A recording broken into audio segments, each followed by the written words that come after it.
Because honest to God, the left is hurting people. People are killing themselves.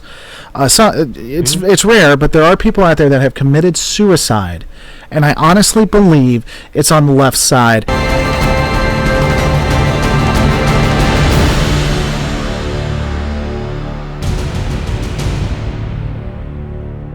What is going on, everybody? Welcome to the Skeptics and Believers Show, one of the best shows that I personally would recommend. Today we got just myself and Michael as the host. Michael, how you doing today, sir? Well, Trump won. He did. It was a glorious day for everyone. The entire nation is rejoicing at the moment. Sir. Well, I would say about 48% of the nation is rejoicing right now, where another 48% is in utter panic and dismay, and the remaining 4% really doesn't give a crap. Yeah, probably a better way of saying it is 48 or 49% is calling 48% racists, and the 48% racists are just rolling their eyes and getting pissed off about it. I think that's probably a more appropriate way of saying it. Yeah. And of course, that's only the percentage of voters. That doesn't count the larger portion of the country that just didn't bother. Didn't care, and yet somehow is blaming one side or the other. On that, we were talking about this last time, both when we were live during the election day as well as on other podcasts. It turns out that Hillary did actually win the popular vote. Now, during the election day, it looked like Trump was, but according to you, that means Hillary won. Well, no, not according to me. It's a fact. She got a larger portion of the popular vote than Trump did, and I have said and advocate for the removal of the Electoral College, which means that had they gotten rid of the Electoral College, she would have won. But Trump won. Based on the law of the land, Trump is the president-elect. And like I said, I literally could not stand either candidate. I didn't vote for either candidate, but and so I knew no matter who won, I was not going to be happy with the results. But at the same time, I'm not like shocked or disappointed or anything. I'm just kind of neutral on it because I figured that it was Alien versus Predator. It was just which one do you want to kill you in what various way? Okay. That's honestly a cop-out, though, dude. I mean, who would you have preferred to win if you had a choice? Because I think we both know who you preferred to win. Well, I've made no secret of it. As far as if you go strictly by policy, then Trump has an edge over Hillary, because I think that the liberal left agenda is disastrous for the economy. I think that over the long term it will and is already well in the progress of bankrupting this country. And I count, by the way, a lot of the Republicans on in this, because the Republicans are nobody's conservative. You know me, I'm a libertarian. And Republicans' idea of cutting back is to slightly reduce the rate of growth. That is not cutting back. The government is overspending itself by an astounding amount, and that doesn't even include the trillions upon trillions of dollars we already have racked up in debt. And quite frankly, I don't know. I mean, it may already be past a point of no return where we could never actually get out of debt as a nation. And that would mean that eventually the economy will collapse, that this country will crumble. And I hate to see that happen, and it's because of the liberal, and I don't mean that just Democrats, but the liberal spending policies of our government over the last, 75 years or so. And, it's a shame. I hate to see it, but it is what it is. And so, that's a long, drawn-out way of saying, well, Trump will kill you slower. But I voted for Gary Johnson because given the choice of the candidates we have, I would pick Gary Johnson. And I also voted for someone who had as much chance as Gary Johnson, Hopper Crowder, well as Dean Cain. You see, now that is a straight-up falsehood, because Gary Johnson was actually on the ballot in all 50 states. Gary Johnson did garner a small percentage of the vote, while yours did not register as at all. What percentage of the vote did he get? I don't remember what the final tally was. What, 2, 3, 5, whatever. Sure. And what's the difference between Hopper, Crowder, and Dean Cain when it comes to who won? Wow. Why are you comparing him to Dean Cain? Well, it was Hopper, Crowder, Dean Cain. It was Crowder, Cain was the ticket. So who was his vice president? Who was he running for vice president? Johnson, I can't even remember, to be honest. He's that important. He's such a candidate for you. You don't. The problem is, and I've said this before. Now, number one, the biggest reason that third-party candidates, such as the Green Party and the Libertarian Party, the reason they can't win is simply because people insist they can't win. The media has written them off before the election even begins. They get little, if any, coverage. Gary Johnson got a small amount of coverage, but basically all they covered was that he didn't know the name of a small city that was having a crisis. And then everybody made it seem like, oh, he's so stupid. And it was, even though, and I'm certainly not defending this other past candidate, but it's kind of like with Sarah Palin when she was, now Sarah Palin has a lot of drawbacks as a candidate, but when people were making fun of her viscerally about not knowing what the Bush Doctrine was, when 48 hours before that interview, nobody knew what the Bush Doctrine was, because nobody used that term until that interview came up. And so all of a sudden everybody's like, ha, you're so stupid, you don't know what the Bush Doctrine is? And it's like, if I had asked you what the Bush Doctrine was last week, you wouldn't have known. If I had asked somebody about that same small city a week before the Gary Johnson interview, nobody would have known. But then all of a sudden it's a big political issue because it's a town that was in crisis. So the media, that was basically all they gave Johnson. They didn't give Stein anything. And I'm sorry, but, the media should be covering all the candidates. And they should be giving them at least some airtime. And, as it is, they purposefully exclude them from the debates. I'm sorry, but if Gary Johnson had been at those 3 presidential debates, I think we'd be looking at a Johnson presidency, to be honest with you, because I think he would have come across way better than either of the other 2. Okay, so what would be your requirements for getting on the national stage then? Can anybody just come up and be a part of the debates? I mean, what would be your requirements? Excuse me. Sorry, I find now it's a cold. I would say this. As far as the presidential debates, the televised debates, of which there's usually 3 or 4, that any candidate who is on the ballot in all 50 states should be able to do it. Okay, I don't know that I agree with. I don't know the requirements for getting in all 50 states, but if, let's say that I decided... there are 4 candidates that pulled that off, and that would be Hillary, Trump, Johnson, and Stein. Yeah, but if they knew that they could get on the national stage at that point, I just wonder how difficult it would be to get on all 50. I don't even know that Stein was on all 50 states. Was she in? Okay. I can look it up, but I'm not sure. I'm sure the people listening care that much about whether Stein was on it that much. Speaking about who did win, though, something that gets me that I think is crazy is a lot of the pundits, or at least a lot of people, are saying, well, the Republicans just got out there and they got the vote, and they got more of the minority vote. And that's true. There was more of the minority vote for Trump. But honestly, when you look at the numbers,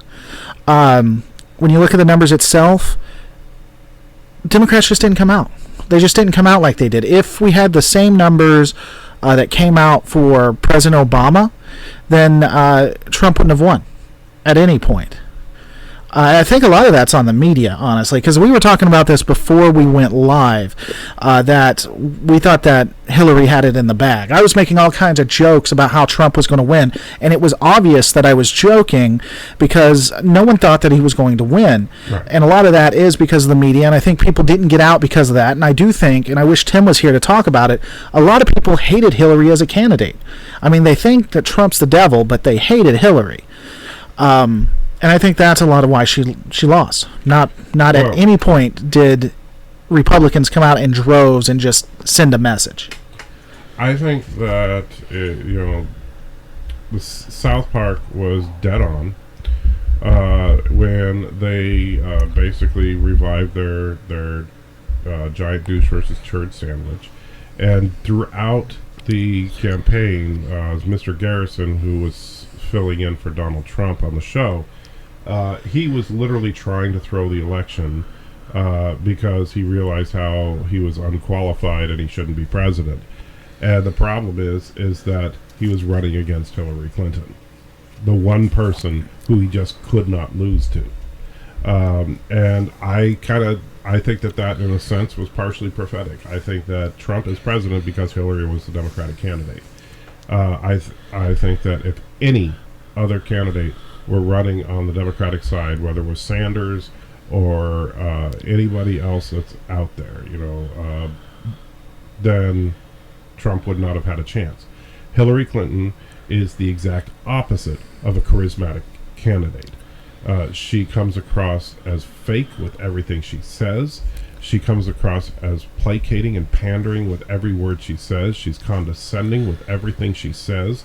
And she is mired in controversy with, with things like the email scandal, with things like the Clinton Foundation, with the Benghazi situation, with stuff dating all the way back to the 90s with her. She has had controversy after controversy after controversy. And as much as my liberal friends like to try and defend her and say, well, she hasn't been convicted of anything, she hasn't been, I'm sorry, but tell me another political candidate anywhere, that, including her husband, that has been in as much controversy as she has over the last 30 years. I mean, even people who have been, completely fallen from grace, like Weiner, has not had as much controversy as Hillary Clinton. It's just, you can't find it. Well, and my thing is, what gets me here is, first off, when this first started, I don't know if you remember, but 6 months to a year ago, when this really got in, you said it was the Republicans' election to lose. And I stood by that. Yeah, and the funny thing is it looked like that's what it was. The Republican Party, for better or worse, chose the worst candidate you could put up against her, which I was in support of. Even if he lost, I think that the Republican Party should choose who they want to put in front. It really, these never-Trumpers just never made any sense to me. But, they put this guy in. She basically handpicks it. If you look at WikiLeaks and how CNN worked off of WikiLeaks, they helped make sure that Trump got the best coverage that he could when it came to the primaries, and then they just demolished him in the general. She specifically chose him. She specifically worked to destroy him, and she lost to him. How do you have to feel if you lose to the guy you want to be running against? I mean... Well, but the thing is, and that goes back to what I was saying, yes, the Republicans threw up what may be considered one of the worst possible candidates, but then they threw it up against the only candidate that was worse than him. And for people that think that, that Trump was a worse candidate, I'm sorry, but as a candidate, Trump actually was an absolute genius. I don't know what the final numbers are going to be, but I guarantee you that Trump spent a minuscule amount of money compared to Hillary Clinton in this race. Trump is a media whore, and he's very good at it, and he's experienced at it, and he also is the first. I've heard someone comment about how Barack Obama was the first candidate that really understood the internet in general, but Trump is the master of social media. And so the fact is that Trump had, social media, which is free. He had the mainstream media covering him left and right because all the pundits were all full of themselves, thinking about how stupid he was. Wanted to show him on their shows talking about how stupid he was, which was just encouraging people that were fed up with the status quo. And let's face it, people were fed up with the status quo on both sides of the political aisle. That's why Bernie Sanders had such a strong following. And I think it would be interesting to know exactly what the Democratic Party did to stifle him, since we know that they did do some stuff to try to purposefully knock him out of the election. It is embarrassing how little Trump spent and how well he did. Everybody talks about how much money this person's raised and spent, and it didn't matter with Trump. Trump commanded the media, and he commanded social media to a point where his name was everywhere. He didn't need to buy commercials. Yeah, I mean, it's just, I agree, it's stupid. And in fact, I'm glad that you're coughing and stuff, because that's not going to be able to be edited out. So I appreciate you having a cold during this time. But it's just embarrassing to the point. Someone got mad at me because I put that on Facebook. Really mad because he didn't, as you said, spend anything. But you did say something that, and it's really starting to irritate me, because honest to God, the left is hurting people. People are killing themselves. It's rare, but there are people out there that have committed suicide, and I honestly believe it's on the left side. And let's go ahead and roll one of the clips, one of the videos that have been done. Go ahead and roll it for me, Michael. Last night was terrifying. I am so sad, and I am so angry. Millions of us, myself included, could lose our health insurance. Planned Parenthood will be target number one. My LGBT family now lives under a vice president who literally believes in electrocuting the gay out of children. President Trump openly admits to sexual assault and is on trial for child rape. He is proudly endorsed by the KKK, North Korea, Putin. For real, are we in the upside down right now? Because that's what it feels like. All right, so we're back, and we're going to start with Lacey, and then I'm going to move to Steve. I'll let you get into it, but here's my thing. There are events where people, I mean, it's not like this mass... It's not like this mass suicide or anything, but there are people who have committed suicide because of people like Lacey. And what I mean is not necessarily Lacey herself, because I don't want to get sued, but because of this, what's the word I'm looking for? This story, this plot, this racism that exists, or this just hate that exists with Trump in things that clearly are untrue or provably true. And the one thing that I got focused on was the child rape case, which, by the way, was dropped. The child rape case was dropped. They didn't settle. It was dropped. Twice. And it's things like that. That's why people are hurting themselves. Not because of any real thing that he's done, because the left is telling people it's going to get so bad that you might as well kill yourself. Well, here's the thing, with the child rape thing, and I mean, we talked about it a little bit on election night with Steve, and people like Steve and Lacey Green and other hard left liberals that are swallowing the Trump Kool-Aid, as far as that he is basically the Antichrist, are basically saying that, the reason, they say that the reason that the child rape case was dropped was because the plaintiff in the case was getting death threats.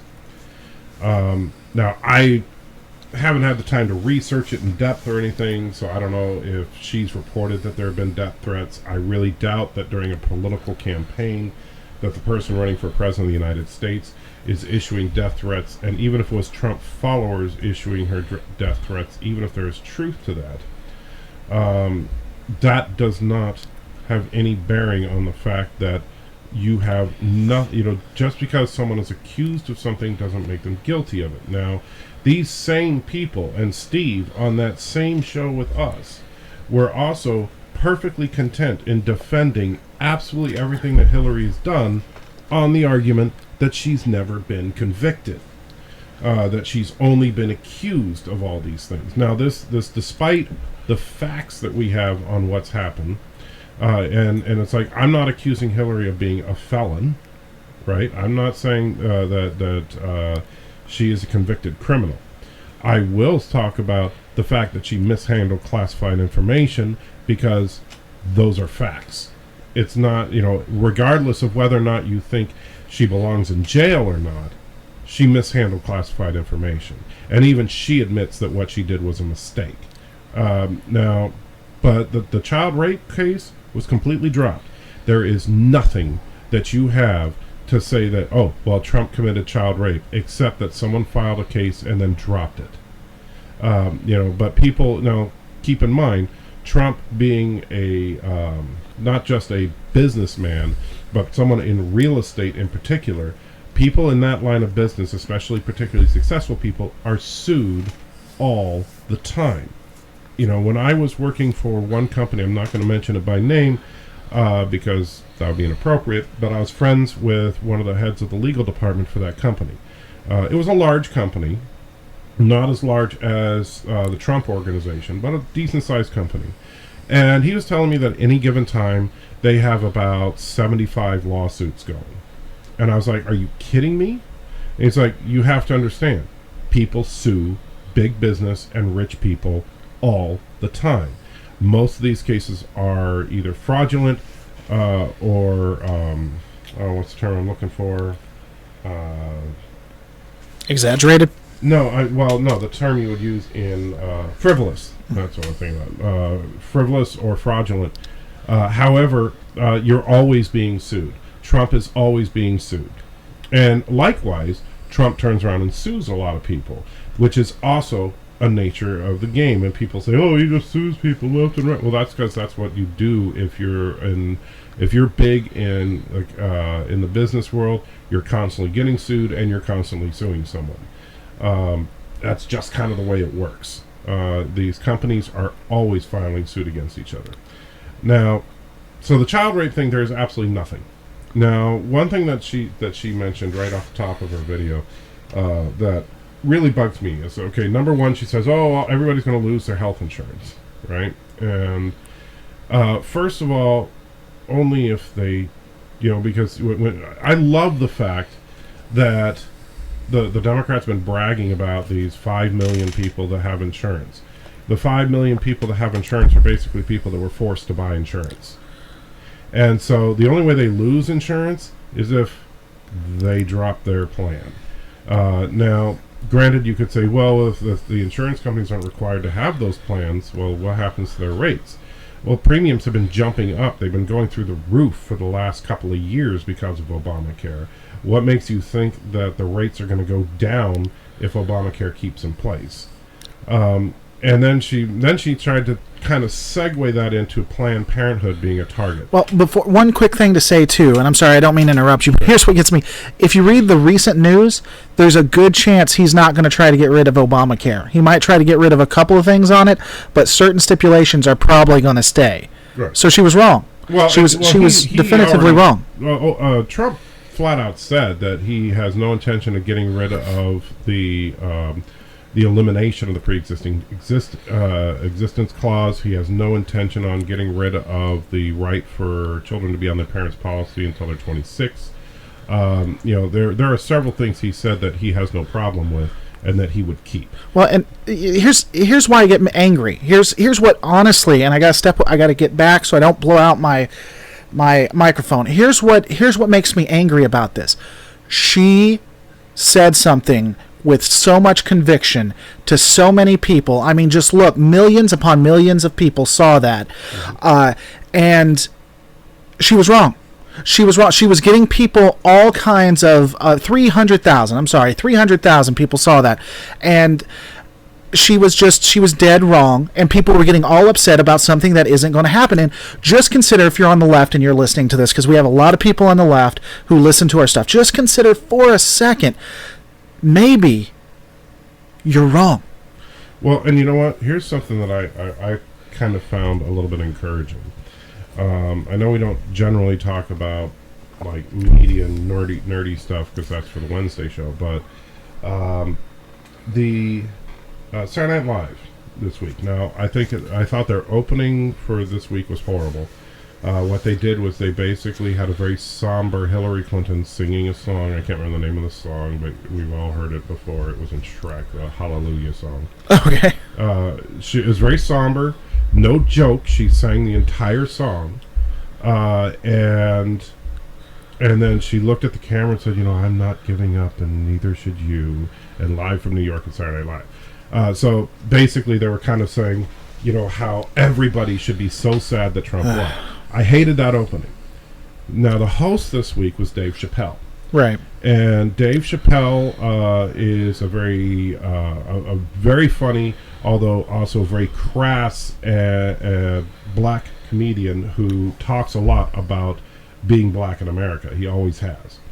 And during his opening monologue, now I thought it was for the most part pretty funny. I'm not going to go into all the jokes he said, but when he finished up his comedy set, he said something that I think all the people like Steve Shives and other hard left people should listen to, which is, he said, you know what, I didn't support him, I didn't vote for him, but I'm going to give him a chance, and I think you should too, and I hope he does well. And that was really genuine, and it was really nice to hear him say that, because I understand that a lot of people absolutely despise Donald Trump. Our good friend Tim absolutely despises Donald Trump, and I get that. I understand that if you're hard left and you buy into a lot of the accusations that have been made against him, plus you listen to the crass way that he talks, and you think that that's like he's literally raping people every day, and you think he's a despicable person. But he's the president-elect, and you should give him a chance. President Obama said, let's give him a chance. William Shatner said, let's give him a chance. Oprah Winfrey said, let's give him a chance. Dave Chappelle says, let's give him a chance. Why are you so convinced that if President Obama, who actually met him for the first time this week, didn't seem to freak out and think that the country was doomed? Well, I think I shared this with you, and we'll put it on the screen for those who are watching. But it was kind of funny. William Shatner, he was doing something for a movie, I think. He was Canadian, by the way. Yeah, that plays into it. He was doing something for a movie, or maybe he was just having some fun, and he put something up, and someone responded, how could you be doing this? How could you be having fun right now when Trump was elected? And he effectively said, the world keeps on turning and didn't end, and you're not the only country that exists in the world. And I don't have a problem with William Shatner. I just don't have the same fanboy thing that you do. Right. But I was like, wow, that's really cool. I wish more people would say that. Well, and the thing about it, now I know the tweet that you showed me had a response going back to Shatner that said how he hasn't been relevant since the 1980s or something, and this is typical stupidity coming from someone. Well, first of all, I guarantee you that more, because I don't remember the name of the guy on the Twitter account, but I guarantee you more people have heard of William Shatner than him. And, so it's like, yeah, just because Shatner hasn't been a big celeb for a while, but he's still out there doing stuff. I saw him at Comic-Con a little over a year ago. And, people were literally lining up around the block to see him. He is a great guy as far as he's an actor that, and granted, he's just an actor. He's not a political pundit. But it's refreshing to see someone like, who's a Hollywood type, to, speak a little bit of reason. And that's why I was so impressed by Dave Chappelle on Saturday Night Live with his opening set. I haven't heard the statements from Oprah Winfrey, but my wife told me about the fact that she was basically saying we should give Obama a chance. Or, Trump a chance. And that kind of statement I like to hear. That's encouraging, okay, because these are not conservative people saying that. But the problem is that we've become so polarized in the last since about 2000. We've become so polarized as a people that we absolutely, right now you have liberals basically acting like 5-year-olds, stomping their feet, screaming, shouting that we need to stop him now from taking office. Just like when Obama was elected, you had a small segment of conservatives doing the same thing about the birth certificate and crap like that. just like during George W. Bush, you had liberals stomping and screaming and saying how he was illegitimate and all that. It's just getting sickening to me. All this hatred being spewed back and forth between liberals and conservatives. When I think of liberals and conservatives, I think of Ronald Reagan and Tip O'Neill, which I know you're way too young to remember. But Ronald Reagan and Tip O'Neill. Reagan was very conservative, Tip O'Neill very liberal, and the two of them fought like cats and dogs over stuff. Tip O'Neill was Speaker of the House, by the way, when Reagan was president. And but the two of them had nothing but respect for each other. And, now there's no respect. There's just that person's evil. He's going to destroy the world. She's going to destroy the world. And it's like, you know what? The president is not going to destroy the world, no matter which party they're from. They may destroy the economy over time, but, unless you literally elect an insane person, it's not like they're going to suddenly launch the nukes. And it's not like, even if, let's say that Donald Trump is just as crazy as Steve Shives thinks he is, and as soon as he gets into the office, that first day he's going to call up the generals and say, let's nuke Russia. Guess what? The generals wouldn't do it. Right. And so that's not going to happen. Well, and I think we need to, after this, because you were going to say something about Planned Parenthood that we need to get into, but it's gone. So what were you talking about, Planned Parenthood? Because I had something I wanted to say, but I'm sure I'll remember it after we get done doing this. Well, that's another thing. And now she was saying Planned Parenthood is going to be target number one. Now, Trump has said multiple things. He said good things and bad things about Planned Parenthood. Now, I know Trump. The only thing as far as abortion is concerned that Trump seems at all passionate about is the idea of partial birth abortion, which of course came up a couple of times because of the fact that Hillary has defended the procedure while he strongly opposes it. I would say this. I'm sick and tired of listening to people arguing about Planned Parenthood. You know what? I personally don't think the government funding should go to them. The people argue back and forth about how Planned Parenthood does all these things other than abortion. And the thing is that if you look at the numbers, that's basically a load of crap. What happens is they say, abortion is only 5% of the procedures they do. But that's because they count as a procedure everything you do leading up to the abortion as a separate procedure, even though that procedure is part of the process of getting an abortion. And so that way it's very easy. It would be like if you, for example, if you have a football stadium and you could say, you know what, we sell, we have one football game and we sell 75,000 hot dogs. We're not a football stadium. We're a hot dog stadium. Right. Well, and before I forget, he did say that he would put in judges that would reverse Roe v. Wade. Right. So, I mean, there is some, if you're pro-choice, there is some concern for that. Sure. But I'm going to take a hardline stance. I don't know if you're going to agree with this or not, but I'm going to take a hardline stance. We should stop funding Planned Parenthood specifically because it funds abortions. And here's the bait and switch of that. And I don't understand. I've tried to explain this to liberals or pro-choice. There are some conservative pro-choices. And I don't understand how you don't get this. Let's not even say what you said, Michael. Let's take them completely at their word that 5% goes toward abortions, and let's just say that's all abortions. That everything else that's funded has nothing to do with abortions. Let's just give that to them, okay? If I'm paying for the other stuff that they're doing, that opens up money for the abortion. Right. So it's a bait and switch. Now, I am all for funding some public health organization, even Planned Parenthood, if we remove the abortions. With the caveat, I think that if there's someone who's low income and there's an abortion that is medically necessary for the health, for the physical health, like the mother might die, or the general things that there are exceptions for, incest, the mother could die, things of that nature, I don't mind public money for that. But I do think that abortions should not be publicly funded. I don't think my tax dollars should go for it, and I would be all for funding Planned Parenthood. Planned Parenthood makes so much money they don't even need public funding when you look at it. Well, I disagree with you slightly on that,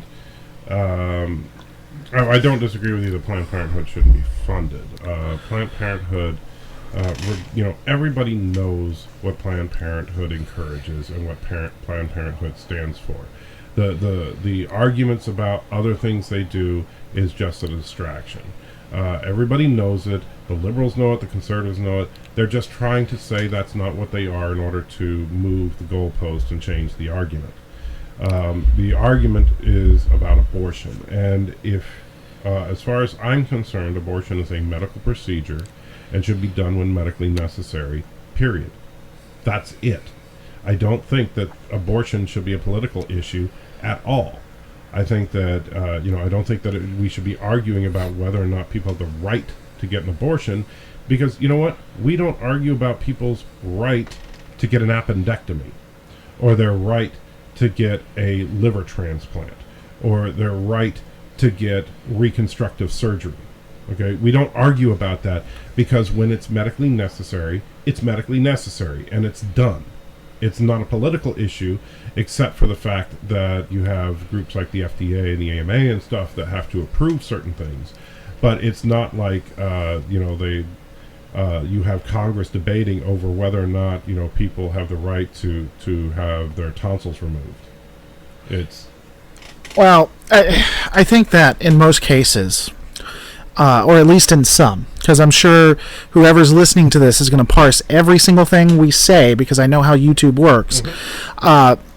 But you can say that it's an elective surgery in at least some of the cases, and I think those should be privately funded. Well, but you see, this is the thing: is that when you talk about what I'm talking about is if you're going to have like health insurance and stuff and requirements for coverage. If it is medically necessary, it ought to be covered, period. Now, if you want to do something that is not medically necessary, so, for example, instead of reconstructive surgery, we're talking about augmentation, right? So, like, you want to get breast implants. Or you, for some reason, want to have your appendix removed, even though it's perfectly healthy. Or you want to get an abortion. Any of those things, I think that the person needs to pay 100% of the cost. And I'm sorry, you can complain about how that's not fair to the poor all day long, but we're not talking about something that's medically necessary, and therefore you are not depriving them of something they need. If it is medically necessary, then we can, and you know what? There are psychiatric reasons something can be medically necessary. And so if you want to start to argue that, oh, it's a 14-year-old and they can't handle having a baby, or some other extreme example. Well, you know what? That's what psychiatric counselors and stuff are there for, is to determine whether or not they can handle it. And if they can't, then it would be medically necessary and the procedure would be done. Here's my thing. Here's what I think that pro-lifers need to get on board with. Because I disagree with you to a degree there. Let's say that you have a 14-year-old. Let's say you have a 14-year-old who can't handle the stresses of it. Well, I don't know how it affect the body, so that would be. Let's say that you have a woman who. 14-year-old can, as far as their body. Let's not forget that 14-year-old mothers was the norm not long ago. Okay, well, and so it's not a matter of them physically being able. Let's say that they could physically have the child. Of course, you can get into. There's always some risk, but I think that pro-lifers need to get on board with revamping and putting a ton of money into not only helping low-income families, but really revamping our adoption options. Because I think that if you're going to be against pro-choice, if you're going to say you can't get an abortion unless it's medically necessary, then you need to put a lot more money than we do right now into adoption services, and that needs to be more easily done on both sides. I didn't say you could, but a lot of people do, because a lot of people try to have their cake and eat it too, and the pro-choicers call them out like they should. If people are going to have children, then it should be a lot easier to give your kid up if that's what you want to do, and it should be a lot easier to adopt a kid too. And when the kids go into the system, it needs to be something that is completely geared to them. We need to have the Rolls Royce, whatever the Rolls Royce. Yeah, Royals. I'm never going to be able to say it. I can't say tutorial either without thinking about it. We need to have just the top-notch system But if you're going to have one, you need to have the other. You can't just let people if it's true that people are getting abortions because they can't afford it and they're low income and things like that, then we need to give them an option to help them out so that they're not going to be left in that. The adoption system in this country is abysmal. I mean, people literally buy tickets to fly babies in from Asian countries because it's cheaper than adopting a child in the United States. And that's sickening. First of all, I don't believe that we should be peddling flesh. I think that adoption should be 100% cost free. I also get sick and tired of some of the rules for adoption because basically they want you to be, upper middle class to qualify for an adoption. And so besides the fact that you'd have to be upper middle class in order to afford an adoption, you would also have to have, like, the child has to have their own room. There are certain requirements as far as your lifestyle and everything, which I think are completely, wrong. There are plenty of people that grow up sharing a room with a brother or sister and are perfectly fine. And I don't think that if you have a loving family that wants to bring in a baby or even a young child into their home and have them share a room, unless you're talking about a child that is like psychologically scarred or something like that and it's necessary. But there's nothing wrong with them sharing a room with a brother or sister. There's absolutely nothing wrong with that. But on the abortion side, what I was going to say is that groups like Planned Parenthood can still exist under what I'm talking about, because Planned Parenthood could still be giving free abortions to all the minority people like they started out. That was their whole purpose, was eugenics. But they could still do that, and as long as they're funded privately, because they're not there to provide medically necessary abortions. They're there to provide elective abortions, and originally there to prevent the undesirables from having children. But the whole concept of abortion, I think, as far as abortion on demand, abortion as a form of birth control because, oops, I was being careless, is completely offensive to me. And it's not just because I'm a Christian or something like that and that, life is sacred. I believe that the country is founded on the idea that all people are created equal. And if we're going to live up to that, then unless you want to try and go ahead and try to convince me, but so far I've not seen any convincing evidence that life magically begins at birth. Right, and that's my thing too. I don't even think it's when I think about abortion, it doesn't have anything to do with religion, and never has. It's when I think that life actually begins. Right. Kind of moving on, because we'll be here all night, because I think we could talk about this all night. Let's go to a happy topic like the KKK. Yeah, and that's what I was going to say. So first off, I'm going to pull up something by Steve Shives. This is something Steve Shives said, and I'm going to read it. And, first let me say, we love Steve. Yeah, I will say this. I'm glad to know how you truly feel about, well, really us, Steve. But yeah, I still think that ultimately you're a good guy, and I would still love to take you out to dinner or whatever, and I'd love to have you on the show. But thanks for being honest, at least, about how you feel. Steve Shives had this to say: complaining about being labeled racist for voting Trump is like complaining about being labeled racist for joining the KKK. But I have nothing against, quote unquote, but I have nothing against blacks. I just like the funny outfits. Mm-hmm. Quote unquote, not buying it. So neither Michael or I voted for Trump, but we would say that Trump was better than Hillary, and I think you can make parallels to that. You also heard Lacey and everybody else who's a liberal leftist who doesn't want to talk but just call people bigots and racist, talking about the KKK endorsement. The first thing that I want to say, and then Michael, I know you obviously were the one who led into it. You want to know who the Nazis endorsed before World War II? The UK. You want to know who Hitler lamented about fighting, saying he didn't want to fight while he was fighting them? The UK. Bad people can endorse people who aren't as bad. I think we would say the UK was the good guys in that. The Nazis liked the UK. They endorsed the UK. They had trade agreements with the UK. Until the UK said, no, we want to fight you, Nazi Germany had no interest. So you can sit there and say that the KKK endorses Donald Trump. Doesn't mean that all of a sudden Donald Trump is a KKK member. And for those who are interested, we have recently had people who were in Congress, recent being 50 years, who used to be KKK members. Bet you can't guess what party they were. You go, Michael. Well, obviously they were Democrats. Yeah. The KKK thing, first of all, I'm sure that the KKK's little newspaper, and I don't even know what their circulation is, but it's probably not a huge amount. I'm sure that they're just a hotbed of political endorsements, and that I'm sure if you go back to every presidential election in the past, that the news media was all over the KKK, and not just the KKK, but the neo-Nazis, the skinheads, all the hate groups. I'm sure that the media was all over who they're endorsing. Right? Oh, wait. No? Oh. I guess I've never mentioned it before.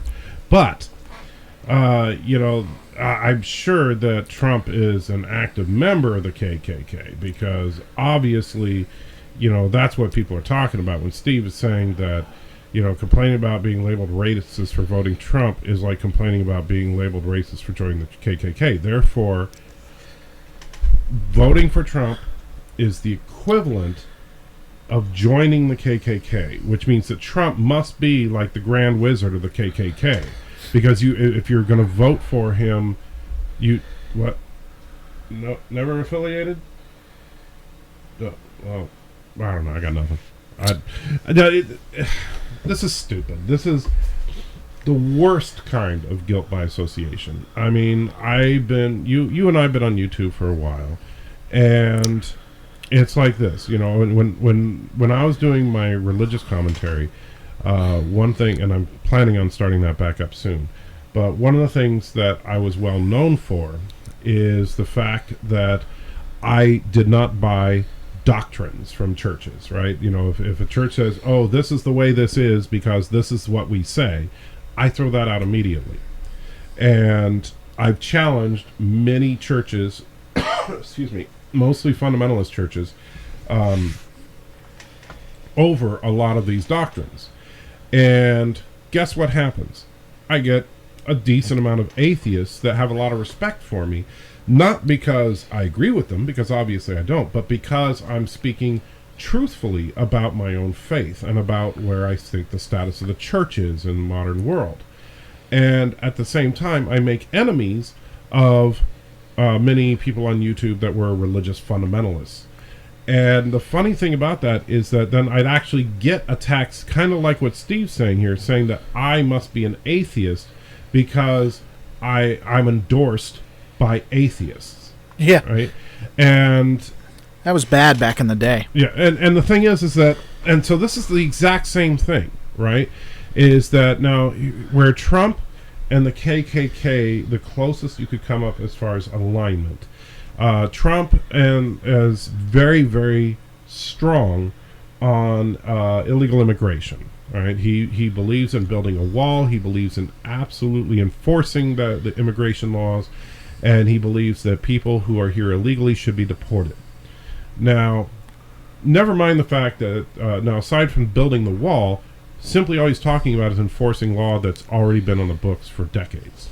Right? He's not like talking about deporting people who are here illegally is already the law. Not letting people into the country illegally is already the law. In fact, the very idea of letting someone doing something illegal would mean violating the law. Yeah, but people, I'm right now in a fight with somebody who watches this podcast, who can't believe that I endorse the fact that he doesn't want someone to stay here illegally. It's amazing how people are acting right now. But here's the thing. So when we think about immigration, now granted, and Trump has made it clear. Now we think of most people when you think illegal immigrant, The stereotypical image that comes into most people's minds is someone from Mexico or Latin America. Now, keep in mind, that's not all the illegal immigrants out there. There are illegal immigrants from all over the world in this country, from Asia, from Europe, from Africa, from South America, and yes, I'm sure at least one or two from Canada. But they're the most polite of illegal immigrants, so they probably went back on their own because they realized they broke the law. Right. But but Trump, he still feels strongly that because obviously on our southern border we have one very specific problem that nobody denies. I mean, absolutely nobody denies. And in fact, how many movies have been made about this is the fact that we have a huge industry of drugs being run over the border, right? This is how drugs come into the country. We've had TV shows about it. We've had movies about it. We talk about it all. Everybody knows where the drugs are coming from, right? How many jokes are there about certain products of Colombia? It's just ridiculous, the drug problem that we have as far as drugs coming across the border.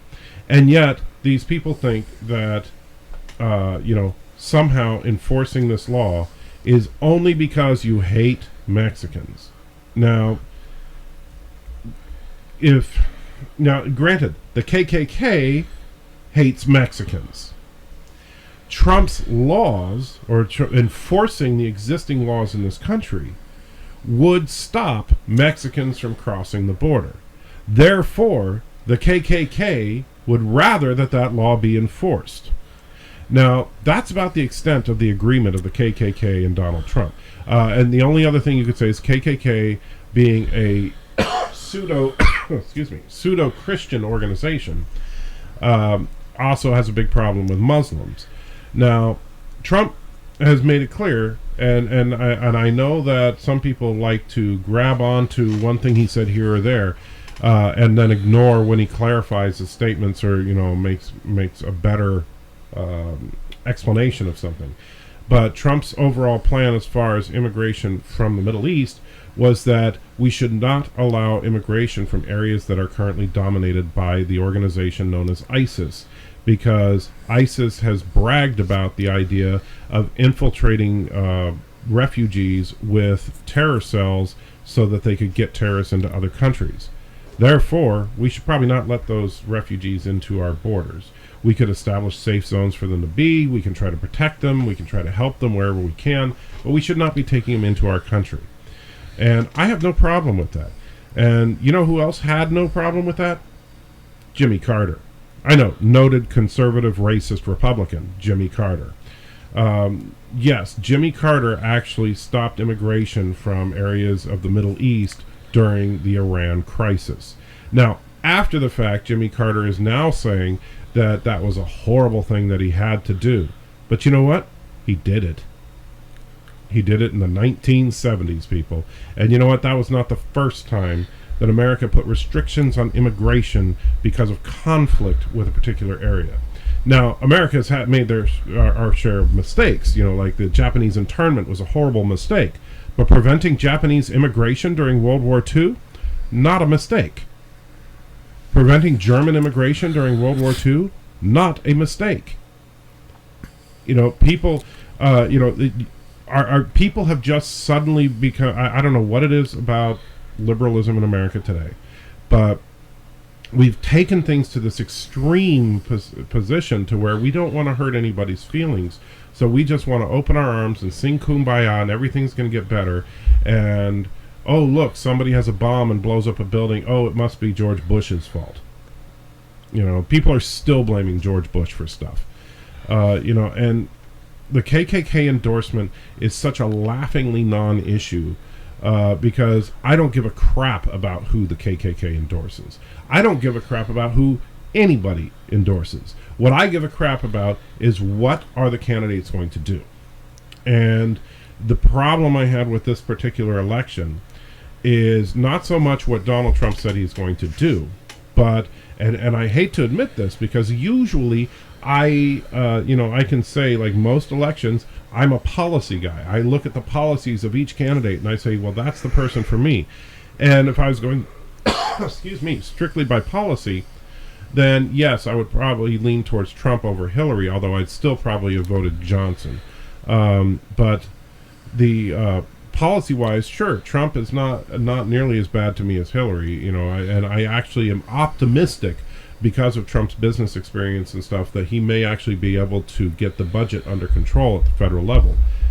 But Trump is such a blowhard and such a crass and coarse person, so unrefined, so offensive with his speech, that I can see that being as a major problem, and I cannot support a person that will openly and publicly speak like that.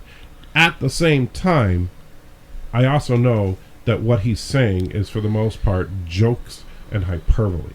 I get it when he was telling, what's his name, Bush, about grabbing women, that it was what he, as he described it, locker room talk. He was just trying to boast about how great he is. It's not that Trump is literally walking around Trump Tower grabbing women by the genitals. And yet, people like Steve Shives, people like, what's her face? Lacey Green, they're running around thinking, or at least pretending, that that's what Trump is. Steve absolutely, or at least he pretends to, and I'm sorry, Steve, because, here's the thing about Steve. I love Steve. You're a great guy. You're a smart guy. You're no dummy. And so I cannot believe that you are so stupid as you actually believe that Donald Trump is running around grabbing women by the genitals and raping children. I don't know. If we're going to take him at his word too, it's just so stupid to even engage in that because he, by his own words, if you believe that, then you have to believe the statement beforehand that they let him do it. He's obviously, if he's doing it, that is reprehensible. It's just so stupid to even argue about. I don't even see. Okay. And another thing, the not Nazis. I don't know why I got them on the brain. The KKK are just news mongers too. They just want news. Mm-hmm. For instance, there was a fake parade. Someone did a fake parade. They were going to do a fake parade for what's this? Man, I just lost. Why'd you show me that? What's his name? President-elect Donald Trump. There we go. There was a fake news article about them doing a parade, and then when they found that it was popular, they decided to do it themselves. They only want the news. But, we're running out of time. Michael's going to start getting tired on me because he's an older guy. Let's move into our last topic and talk about, from a religious standpoint, because that's something else that I was kind of seeing as well that was concerning to me, that a lot of people who are religious, who are Christian, are glad that he got in, are happy. And from the standpoint of pro-life, that is the only thing I think that you can be happy about, because he made that firm. He was going to put people in that would reverse Roe v. Wade, that he would only support pro-life initiatives in that way. So I think we're positive there. Beyond that, based on the character of Trump himself, on what he said, his locker room talk, I don't care that he has an R next to his name. I don't think that this is really a win, quote unquote, if you're a Christian or if you're a fundamentalist. With the exception, I do think he's going to keep his word on pro-life. But beyond that, I don't think it's a win. He was a Democrat 10 minutes before he ran as a Republican. Right. And Democrats, there are Christian Democrats, but Democrats generally lean away from what the religious right likes. There's a reason why Democrats are known to not be religious, because generally their policies go against what a lot of Christians feel. So I don't think it's really a win for the religious. What's your thoughts on that, Michael? Well, now, from a Christian perspective, if you were to look at, Christ as the example, and you should vote for the most Christ-like candidate, it would be neither of these people.